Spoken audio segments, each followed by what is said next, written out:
Hi viewers, today we discuss on one important topic, ring homomorphism. ஓகேங்களா,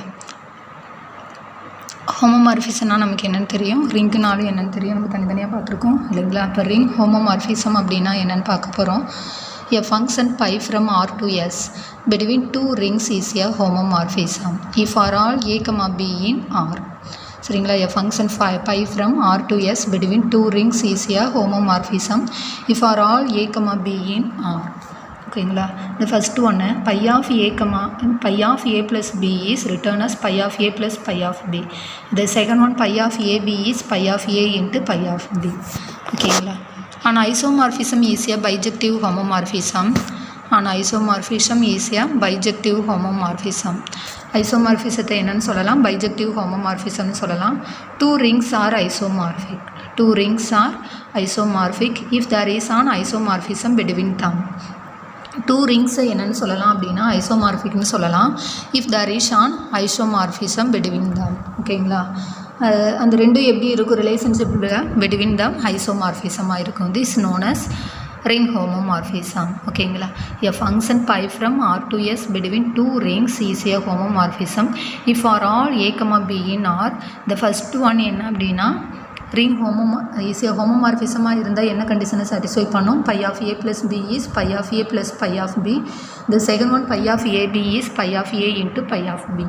சரிங்களா, அடுத்து பாருங்கள், the same கண்டிஷன் என்னென்னா an isomorphism is a bijective homomorphism. எப்போ சொல்லலாம் அப்படின்னா two rings are isomorphic if there is an isomorphism between them இருந்தால். ஓகேங்களா, if pi from R to S is a ring homomorphism then formula 1 implies. then formula 1 implies அப்படின்னா இந்த terms இல்லைங்களா, implies that pi is a group homomorphism between the groups R, plus and S, plus. ஓகேங்களா, நம்மளோட டொமைன்லேயும் satisfy பண்ணணும், கோடொமைன்லேயும் satisfy பண்ணணும். சரிங்களா, if pi from R to S is a ring homomorphism then formula 1 implies that pi is a group homomorphism between the groups R, plus and S, plus. ஓகேங்களா, hence it follows that pi of 0R identity element R equal to identity element S. சரிங்களா, அதுதான் எப்படி mention பண்ணியிருக்காங்க, pi of 0R equal to 0S and pi of inverse element என்னது minus a is written as minus pi of a for all a in R.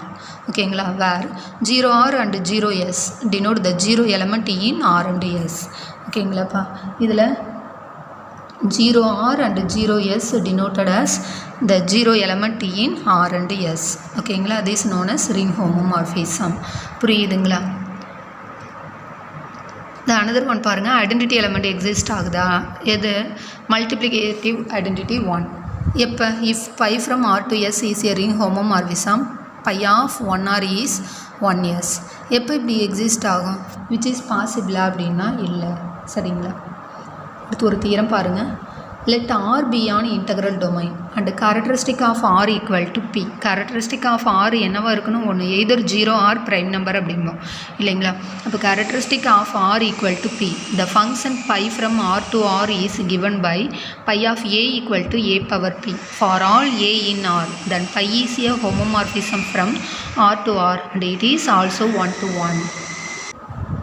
Are you understand today class? Today class what we discuss on ring homomorphism definition. அதை use பண்ணி one of the theorem statement only. அது என்ன, the theorem statement what we have R beyond integral domain இருக்குது and characteristic of R equal to P இருந்தால் then function pi from R to R is given by எப்படி right பண்ணலாமா, pi of a equal to a power P for all a in R. then pi is a homomorphism from R to R and it is also 1 to 1 and also என்ன கண்டிஷனை satisfy பண்ணுது, 1 to 1 கண்டிஷனை satisfy பண்ணுது. புரியுதுங்களா. Today class understand all of you. Thank you. Please subscribe my channel.